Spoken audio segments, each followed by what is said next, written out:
Welcome to Woman on Her Path. Every woman has her own unique path. But what does that mean? How does said woman know what her path is? How does she find the courage to follow her path? I am your host, Tiffany Cooper. I am a mother, energy worker, community herbalist, and bhakti yogi.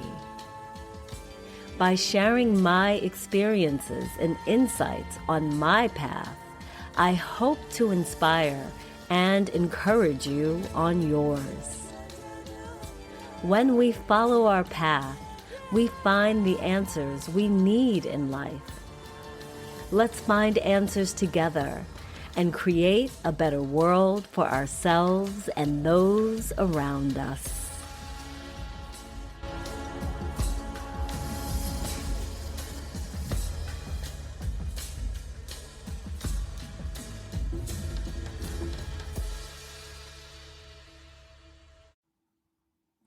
Well, hello, precious women, and anyone else who may be listening. How have you been since we last spoke? I have been extremely busy, the story of my life, and productive. I have been very productive, moving through some interesting transitions and embracing new beginnings. Now, I know I've said it before, and I will say it again. I am so very fortunate to know so many extraordinary women. Today, I have a special episode for you. An interview with a precious friend who is firmly on her path. Freedom Flowers. Yes, that is her beautiful name, and she is truly a beautiful and generous being.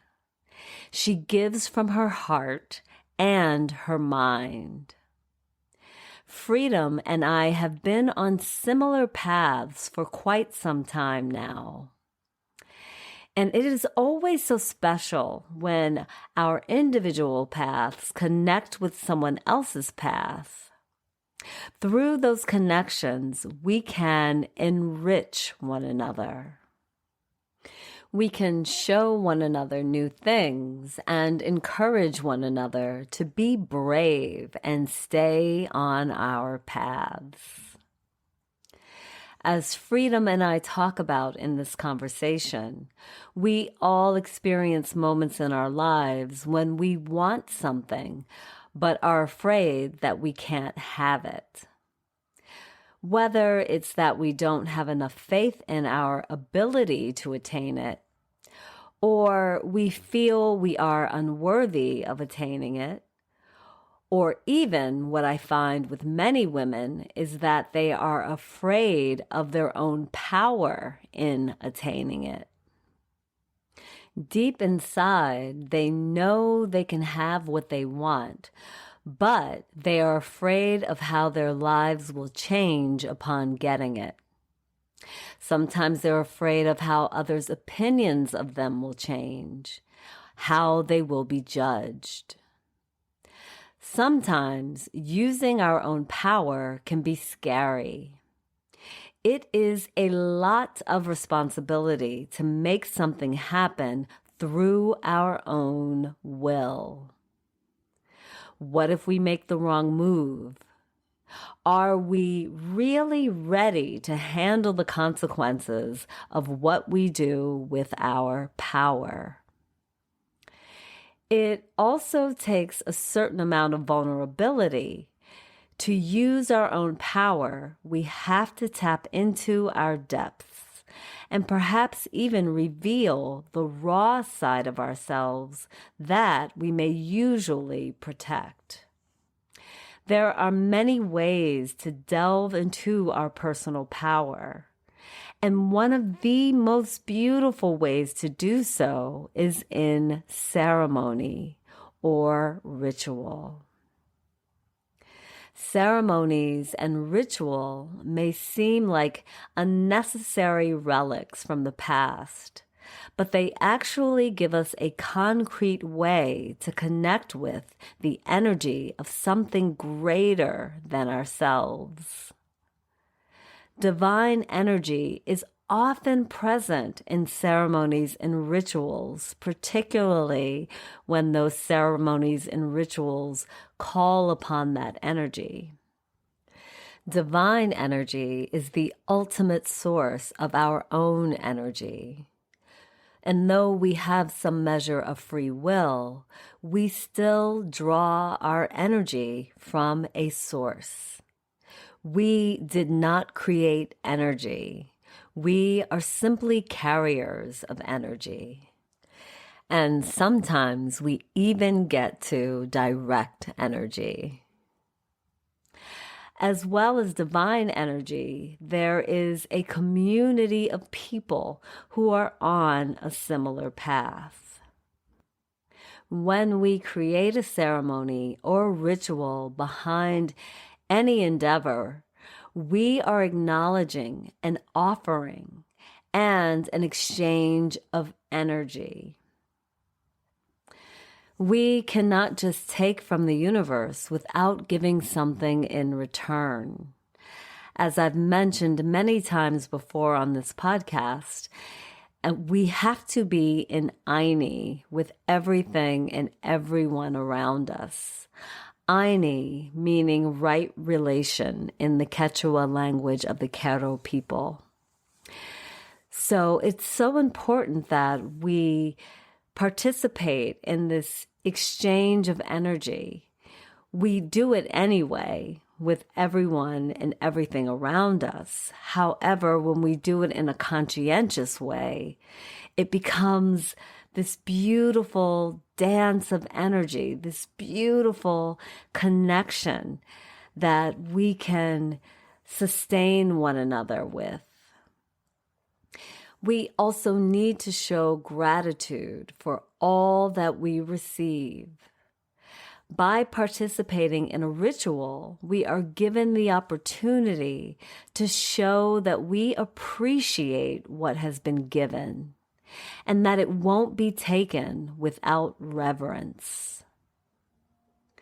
Some people are against rituals and ceremonies because they see them as dogma. And yes, any ritual or ceremony performed without feeling, deep understanding, and pure intentions easily becomes dogma. At the same time, we need special observances to serve as rites of passage. Our lives are lived in stages, whether we are aware of it or not. When we honor the changing of those stages, it helps us move through the transitions and helps us let go of the past. It gives us a new lease on life and infuses us with new energy. We get the opportunity to see ourselves as a different being. Rituals and ceremonies are a time of rebirth. When we connect with people in ceremony, in ritual, we create strong communities that can sustain us all on a deep level. It is where our paths converge. And with that, we can support one another, uplift one another, and further each of our individual paths.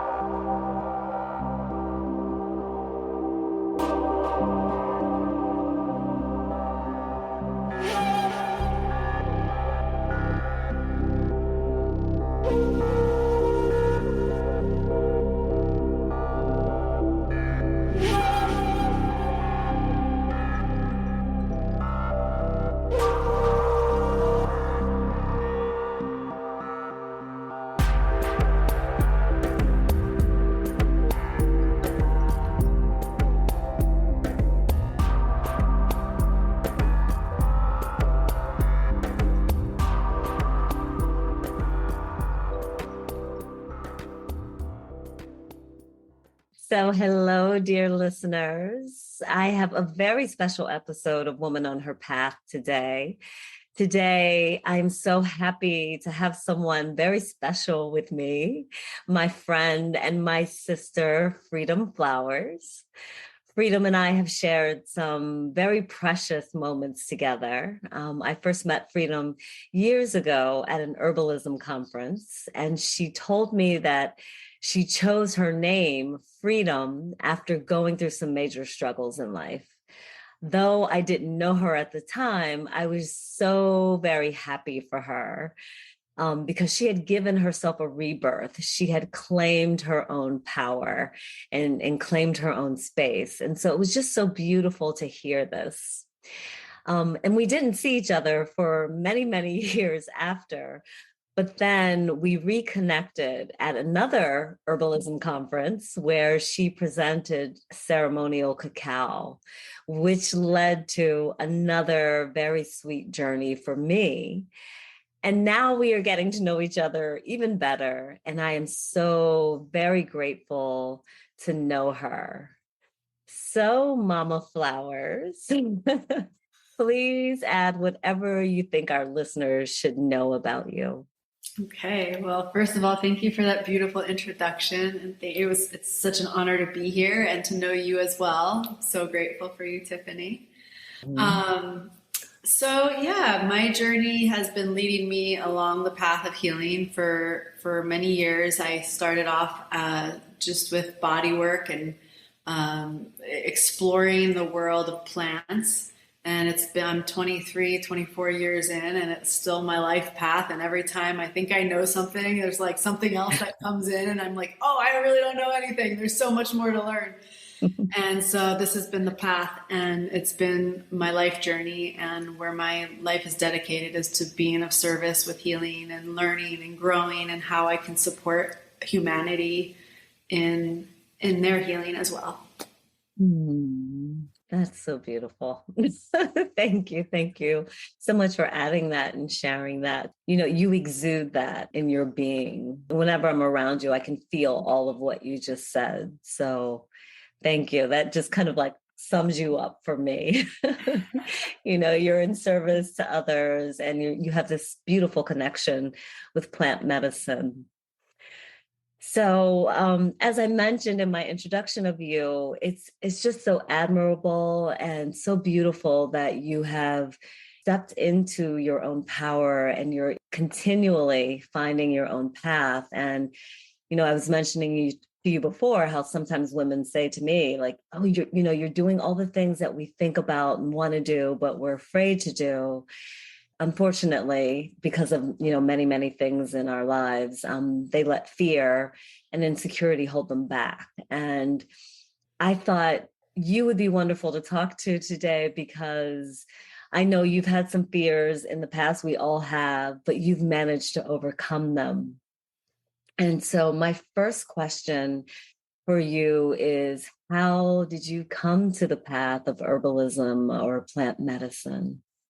Well, I came into the path of plant medicine when I left home when I was 17, and I went out to Arizona for college, to Prescott College.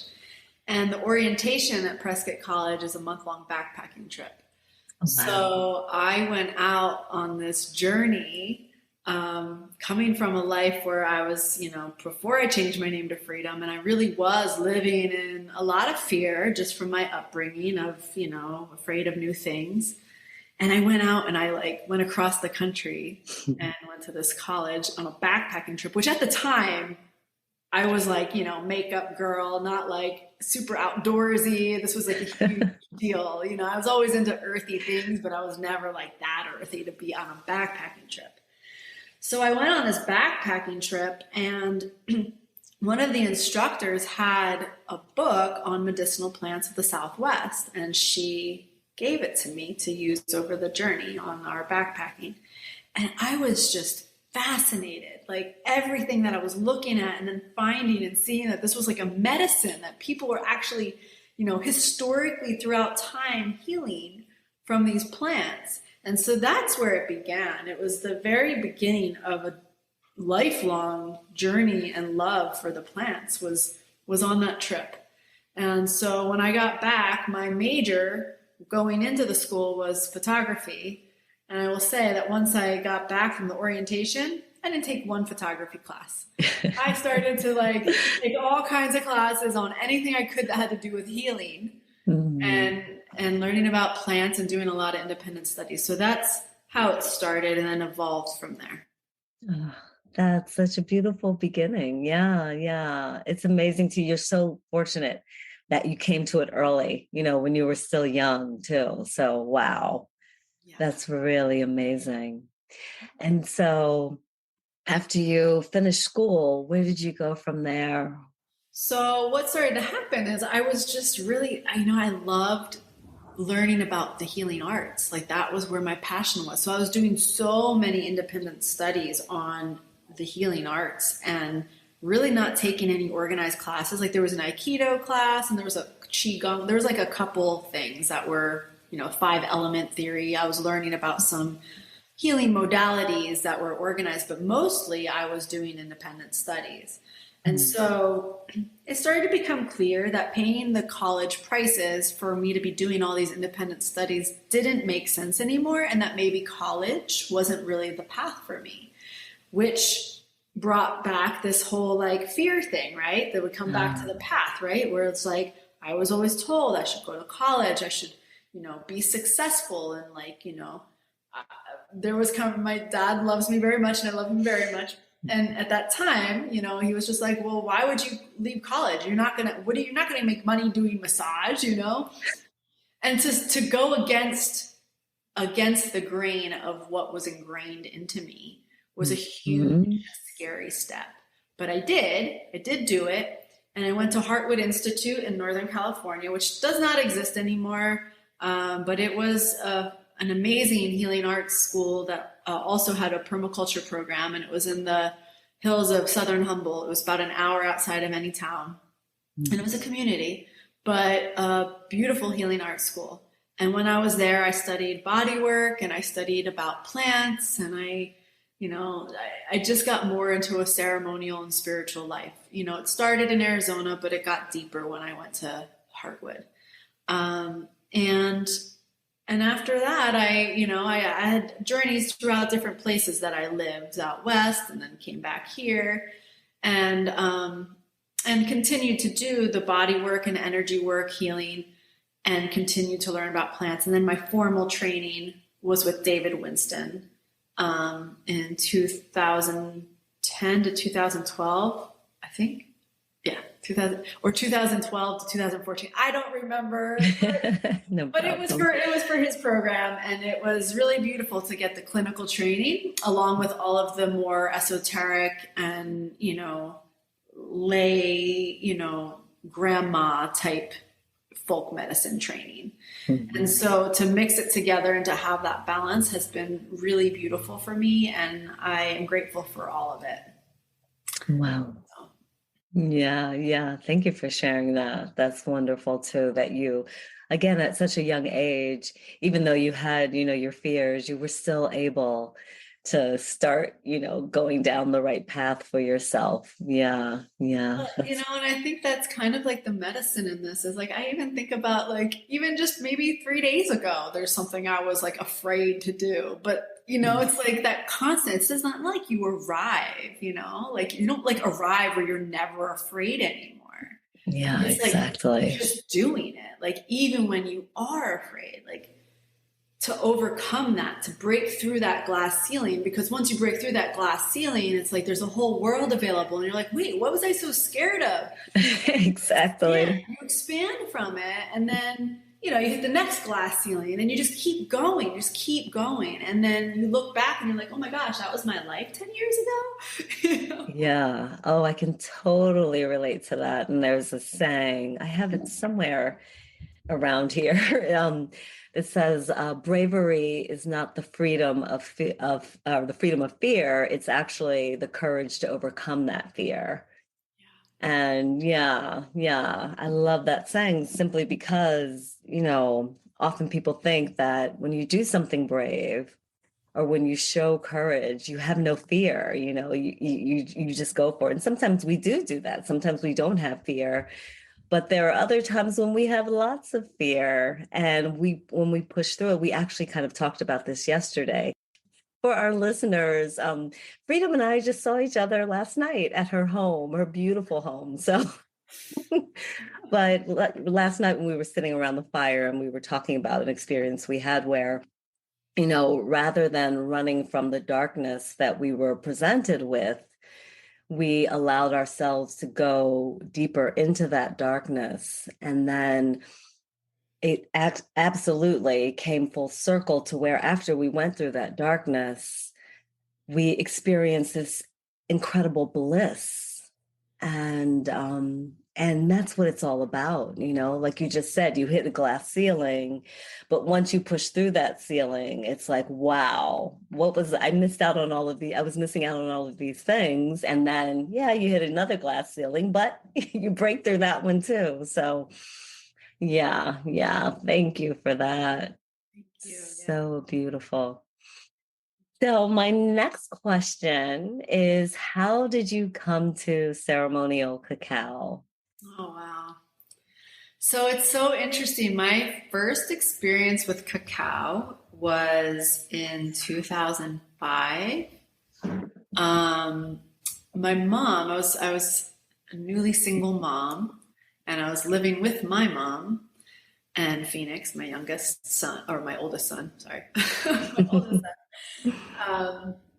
And so she had gone on some sort of shamanic retreat or something like that, and studied some astrology, but was sitting with this man who was serving ceremonial cacaos in New Mexico. And she really connected with him and invited him to our home to lead an event, to do a cacao ceremony. And this was back before it was became very trendy, so this was a very out of the norm thing. I was fascinated by it because I love chocolate.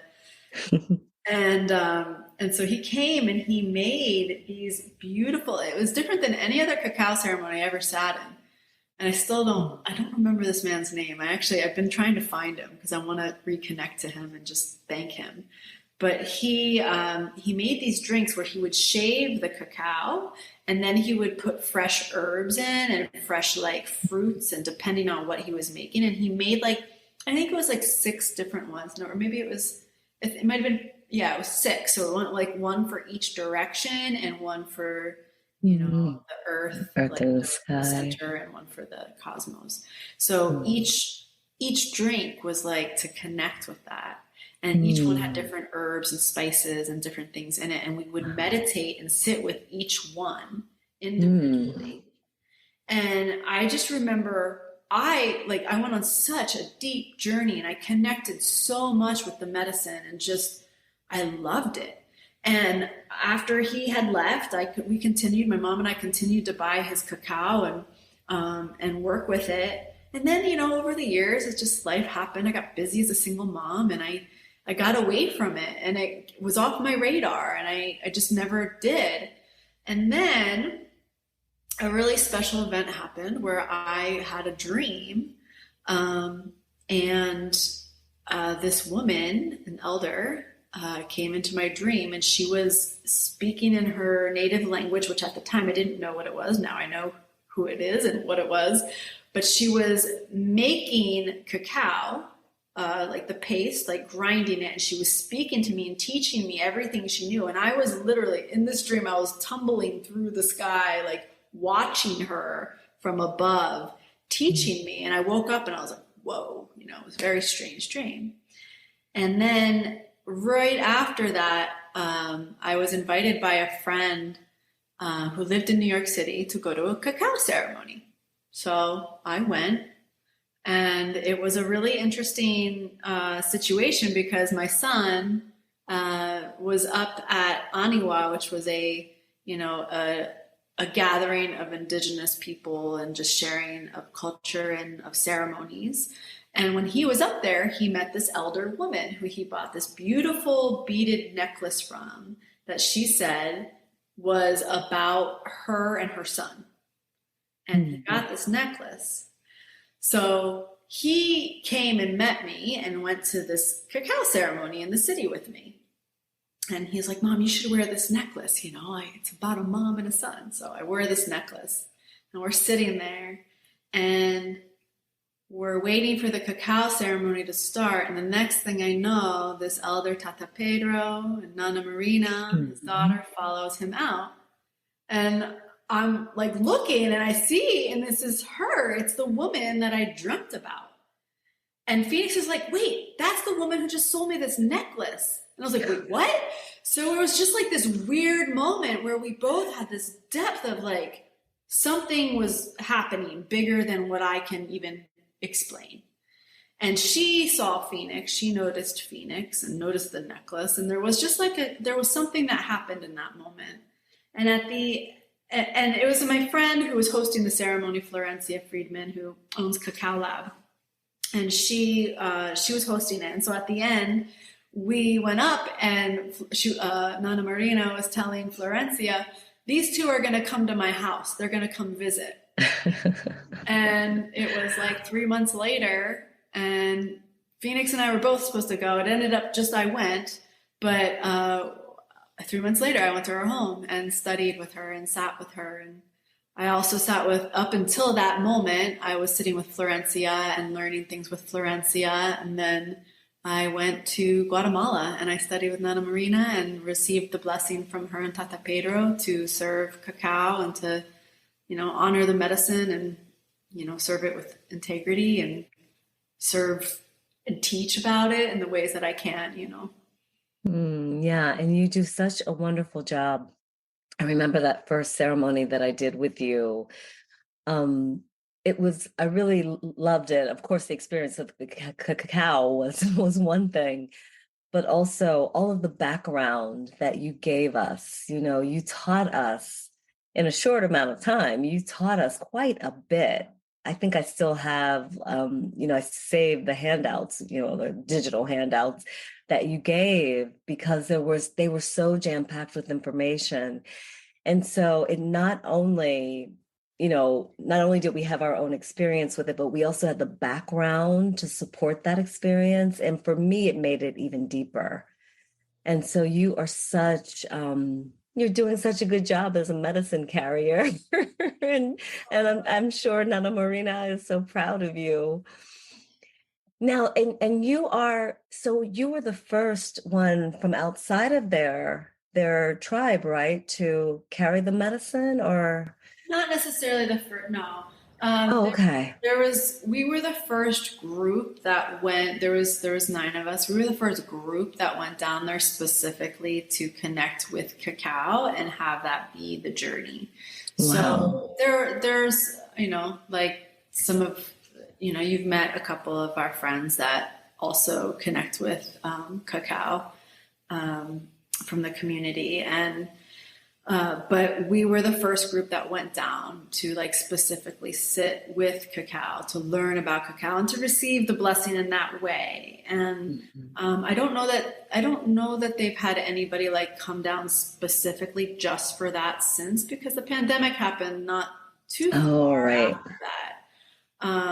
So I'm not sure that they're even doing that anymore, but we might have been the first and we might have been the last, at least for now. But regardless, there was about 9 of us, and it was a beautiful journey. And I mean, life-changing, because it wasn't just about the cacao, even though that was like what we were going down for. There's so much more that we received within the culture, within the ceremonies, within the fire, and just connecting to the culture and as a whole, Yeah.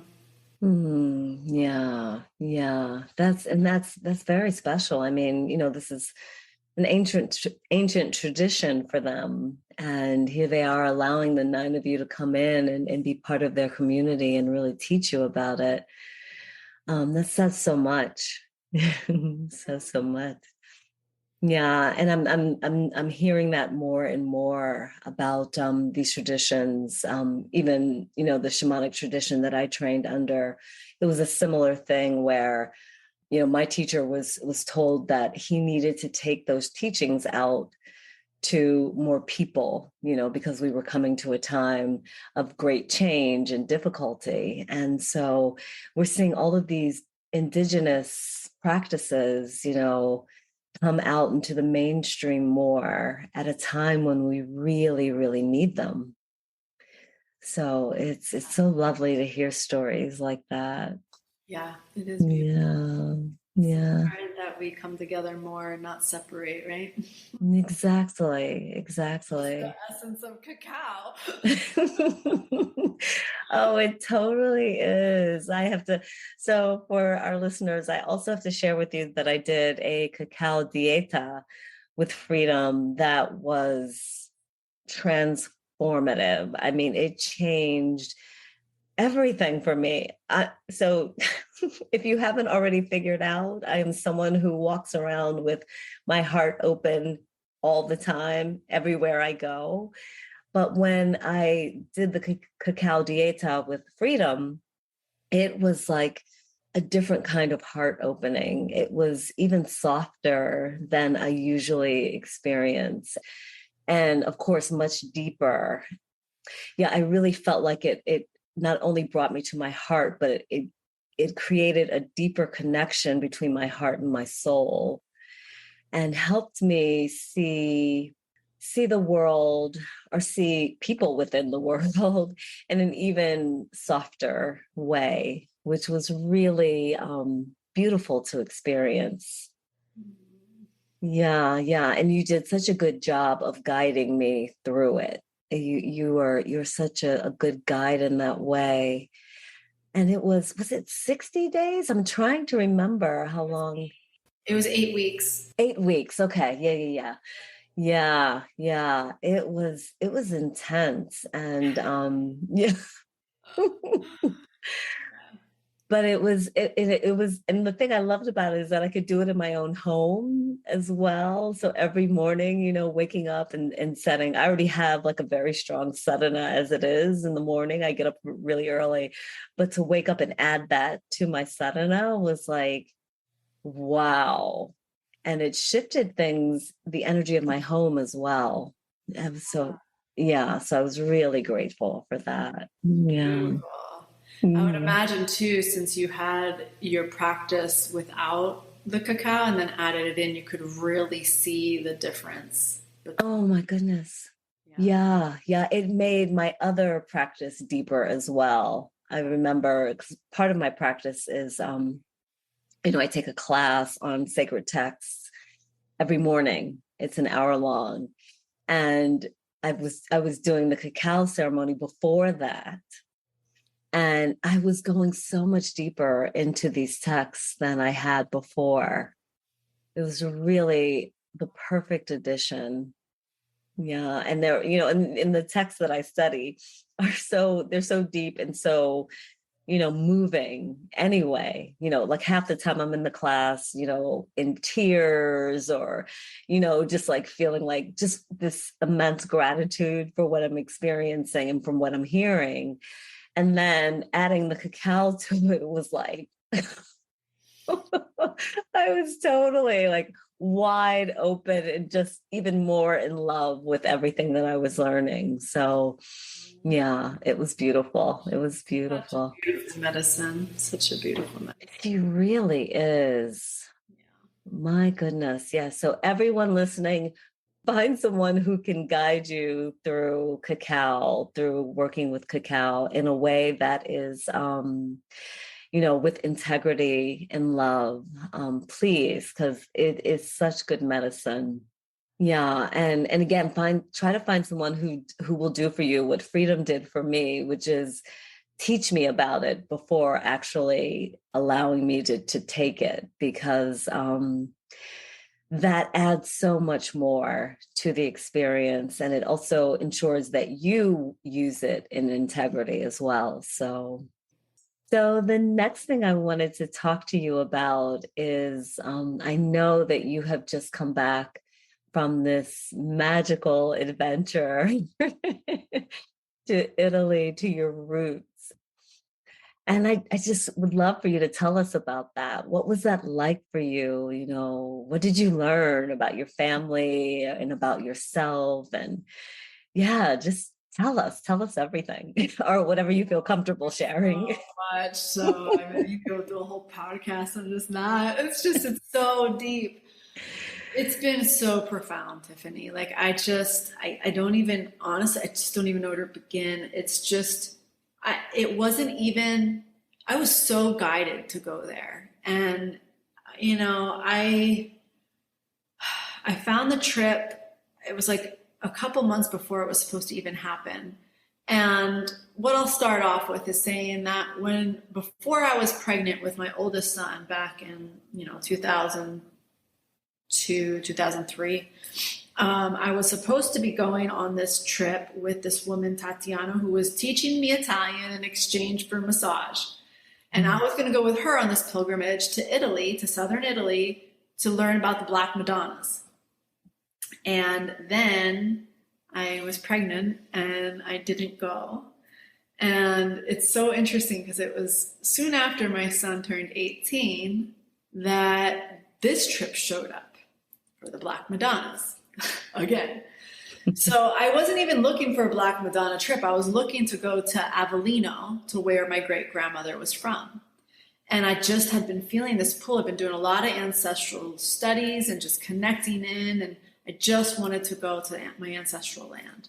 So I went online to see if I could find any trips to Avellino, and I found this woman, Alessandra Belloni, who I ended up going with, but she studies the Black Madonnas, and she's very, very deeply intertwined into connecting to the, Sicilian and Southern Italian, and then even the Orishas, in Brazil, and very much connected to all of the beauty that comes with the Black Madonnas. And she studies the tarantella and the different frame drum of the ritual dances and drumming and trance dancing of the Southern Italian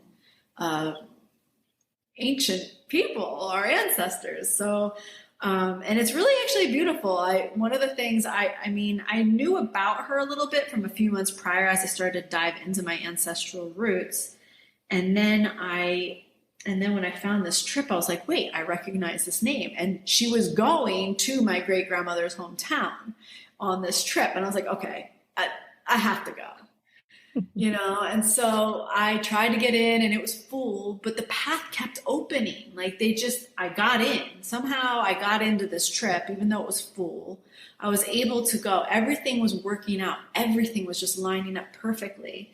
And as I was telling my aunt that I was getting ready to go do this, she's like, oh yeah, Nani used to do, my great grandmother, she used to do these dances. She used to sing these songs. She used to do all this. And then just talking more, and then I'm hearing like, oh, and she used to do this thing over us with our foreheads and these, this garlic and these herbs. And I'm like, I'm learning more and more as I'm like talking to them, and that nothing was ever disclosed to me. My great grandmother died when I was 5 years old. And, I've had some channelers tell me that she was a medicine woman and that that I was carrying down that path from her. But I didn't, I take things like that with a grain of salt, to be honest with you, unless I feel it deeply. And I did feel it, but I didn't know what was real and what wasn't. But as I'm hearing my aunt tell me about these things, I was like, okay, my great grandmother was a medicine woman, and I'm starting to understand that there was a lot more that she brought over from Italy with her that she had to keep in hiding here in the United States. And so when I went to Italy and started to mesh myself in the culture of what the richness of Southern Italy, which by the way is nothing like Northern Italy. Like Southern Italy is like a mix of Greece and North Africa and Egypt, and like all mixed into this little pot of soup. And it's so rich and beautiful.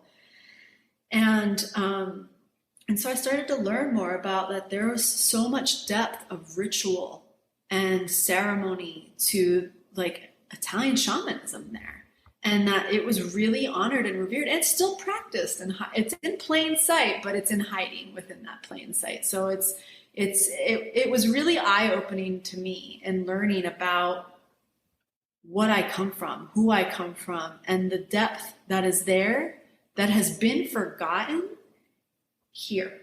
You know, there's so many, I mean, we all come from somewhere. We all have ancestors from somewhere. And if we go back far enough, we've all lost something really rich, all of us.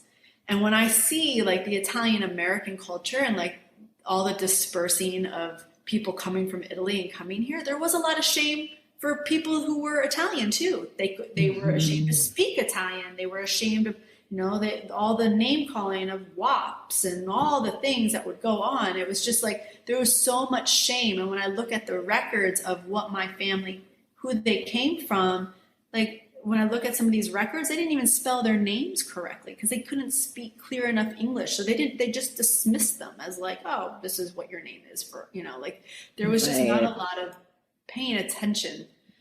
And so I see the difference in the sacrifice that they made to leave this beautiful culture in southern Italy, which I'm sure had a lot of difficulty in it too, but to come to a place where they really weren't accepted and they really needed to find their way, and to see how much of the beauty of the culture that has gotten dispersed and for almost like just disappeared because of that.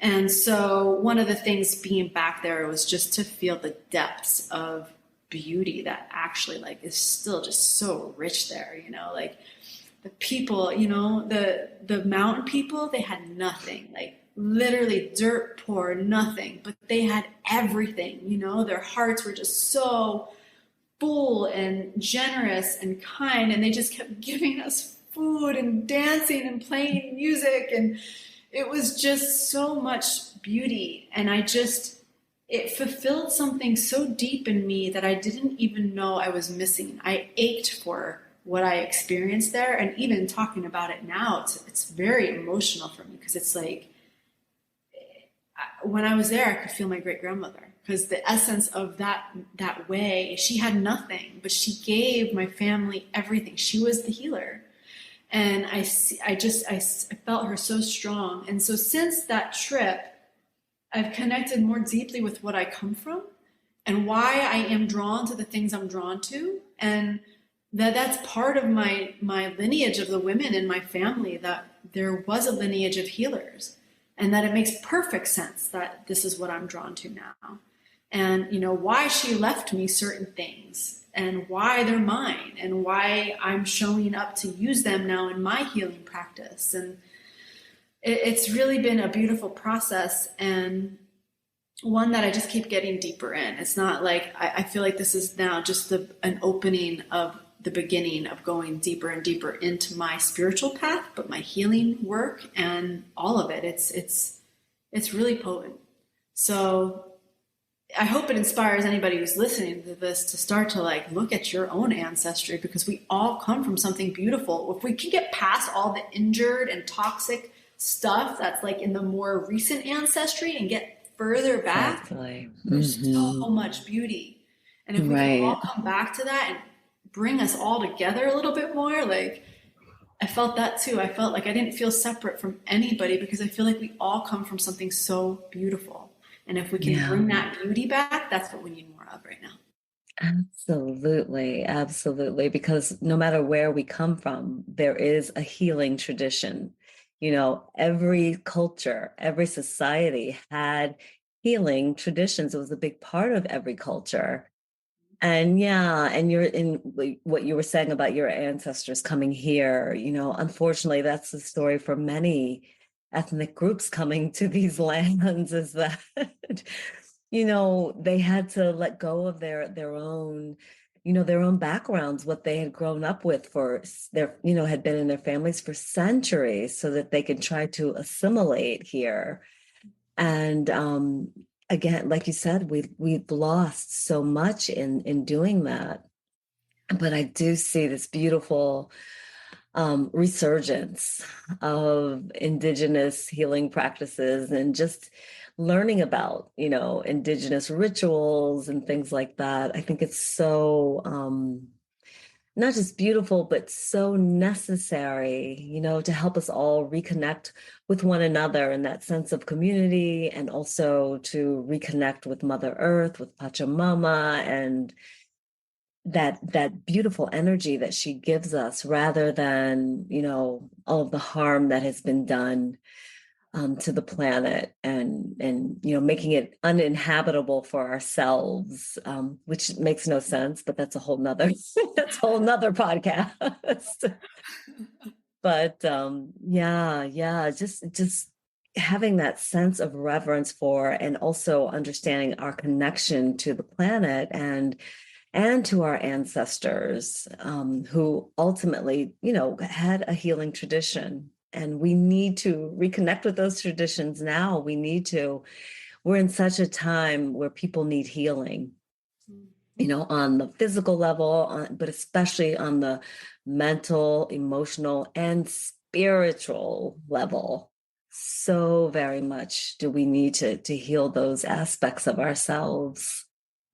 Yeah, it's so true. And I will say that within the Southern Italian traditions, like what we were doing there is like working with the different Black Madonnas at the different sites. So their churches are filled with Madonnas. It's mostly the divine feminine.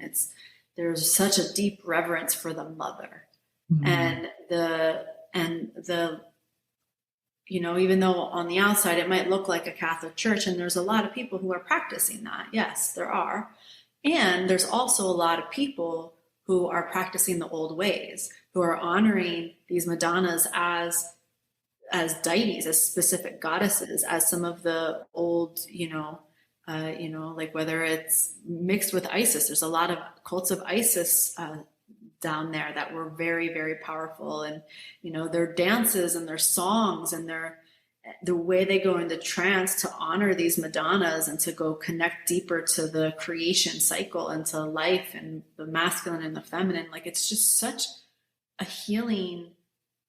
There's so much depth of healing. And it doesn't matter, like, even if I wasn't from that culture, like, there's still something really powerfully healing about that. And that we all have this in us, and it's there so that we can heal. And when we are healing, we're healing 7 generations ahead of us, and we're healing 7 generations behind us. So we're even helping to heal those injured ancestors. And so I feel like this trip has just been really opening on how I want to continue to go deeper into this within myself, but also inspire others, So my trip to Italy was magic. Just to have my feet on that soil that my ancestors put offerings on, that were their bodies under, like that Mm-hmm. is, that in itself, the power of that, there are no words. It's just gratitude and reverence that I had in that place. I don't have words. There's nothing in the English language, So can you tell us a little bit more about the Black Madonna? Because I've heard of the Black Madonna, but I don't know much about her and what she represented or Yeah. represents Well, for. so the Black Madonna is here. Oh, she's So beautiful. Oh this my is one. goodness. This is one of many, many in Yeah. southern Italy. So they have churches where, over time, as they're painting and restoring them, they get lighter and lighter and lighter. But there are still some of the original Madonnas who are still black and ebony, and just really Hmm. beautiful and rich. And they all, even though, so when the Catholics came in and put their churches in, there was a lot of taking away of the old ways and paganism, and the people who worship the earth goddesses and the mother goddess.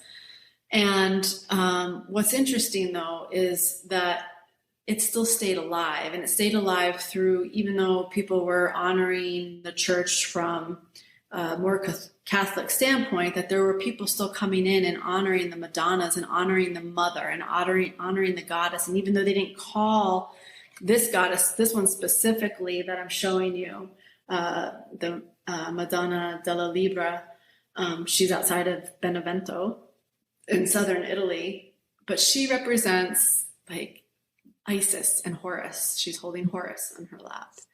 And this represents like the energy of Kali, you know, of like, so there's like all these, like each Madonna, there's Madonnas in each site, and they all represent a different aspect of the goddess. But ultimately, they are all the mother. They're all creation. They're all what we come from and what we return to. And so each group, there's different people all over that are still honoring these traditions and singing these chants, these ancient chants that, you know, are honoring the old ways and the old ways of connecting to the goddess, and their dances and their songs, and just it's just so much beauty.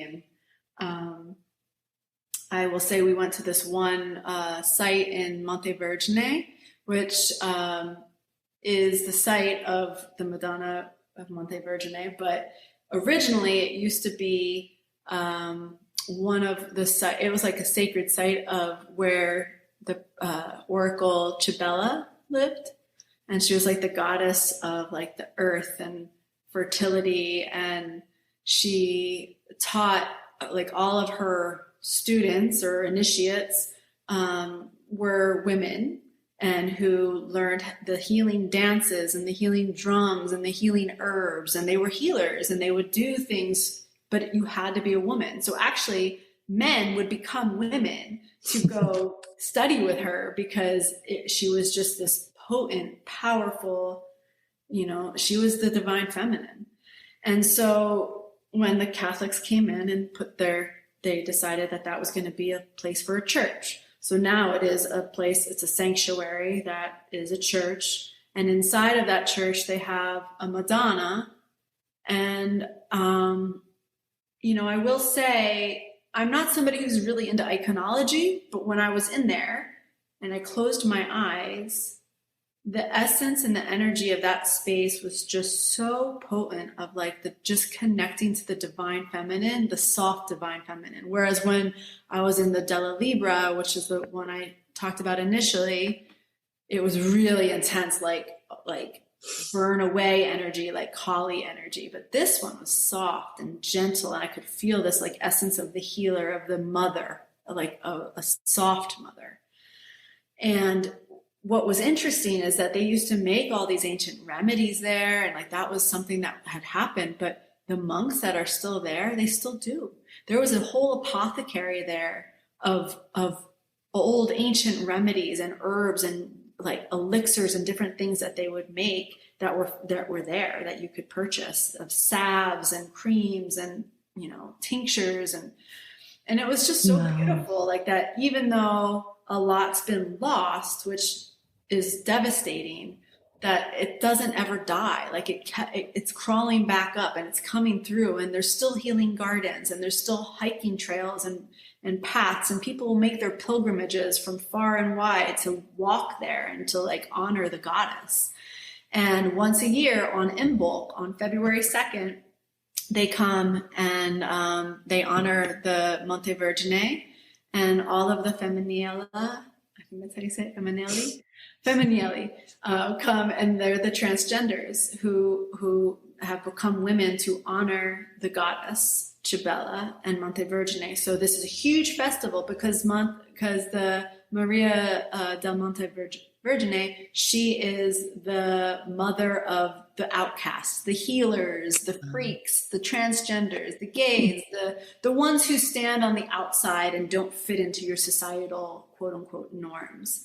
And so she loves everybody. She loves all. And so it's just like, so there's not just one. So I guess, I mean, I could go on and on because there's so many, but I will say that it's worth looking into. Alessandra Belloni, she has a book called Healing with the Black Madonnas.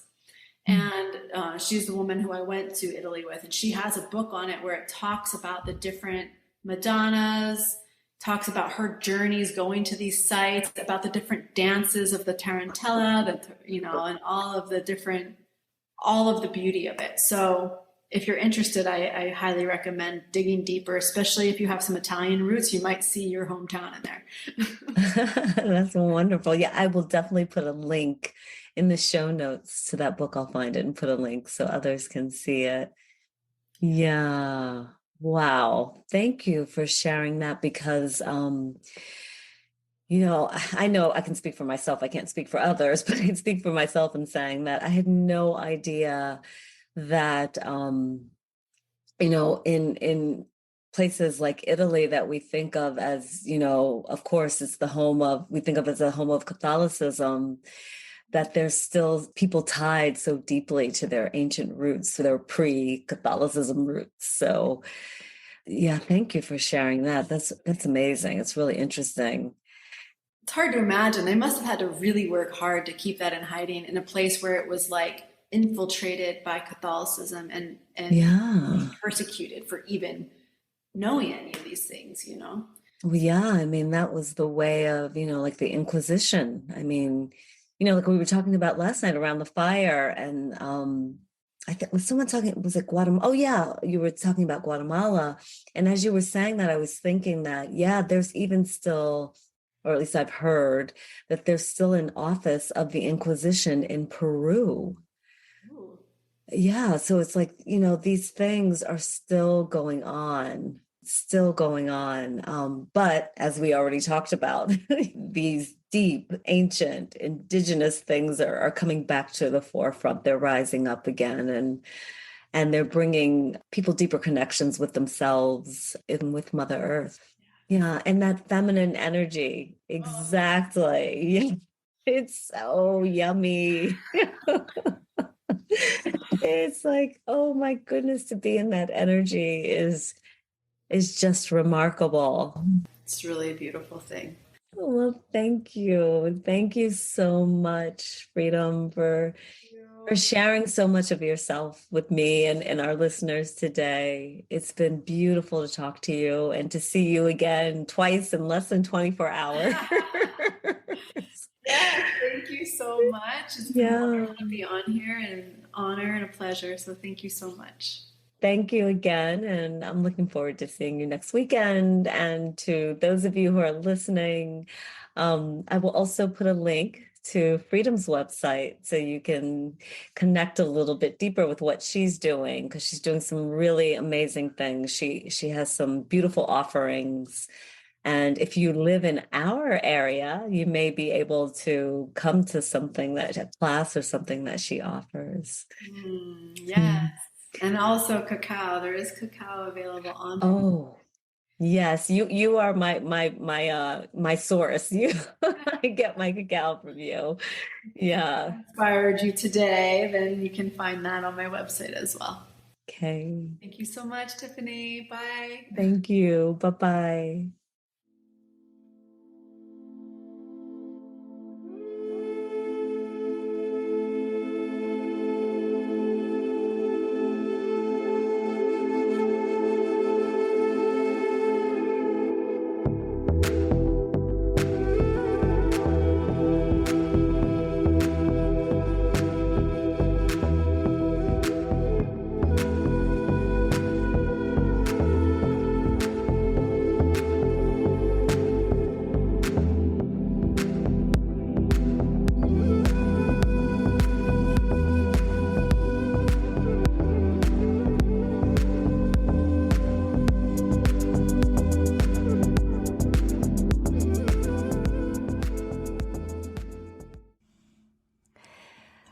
Thank you for being here with me and Freedom today. I hope you enjoyed our conversation and found some inspiration in it to encourage you to walk your path. If you haven't already, check out my Patreon page at patreon.com. That's patreon.com/woman on her path. There, you will find opportunities to join our community for group discussions and group energy readings, as well as the full catalog of this show. If you are already a patron, I will talk to you next Friday.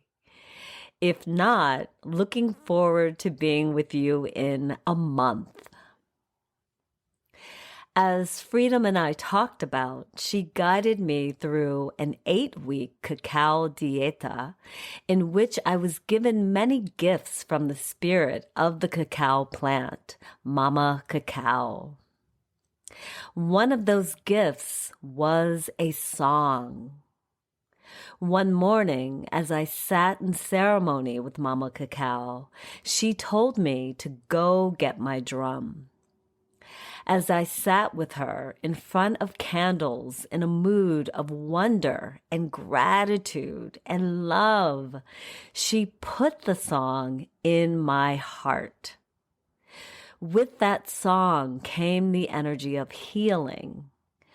And though it is a simple tune, it is flooded with complicated emotions of the path that I have walked so far.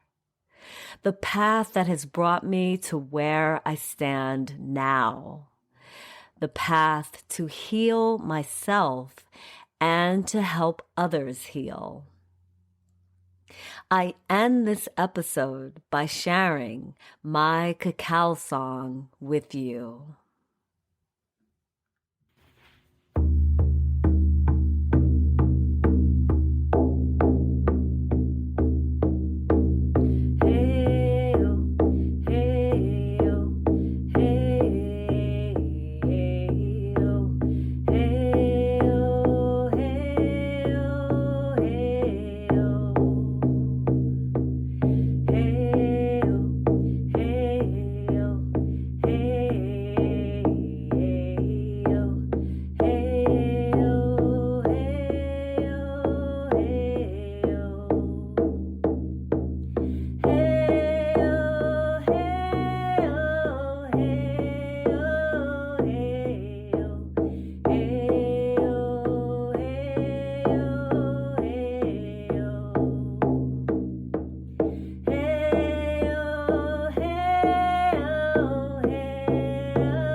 Thank you so much for listening to this show. I hope you found something useful. Like everything in life, we can take what we need and leave the rest.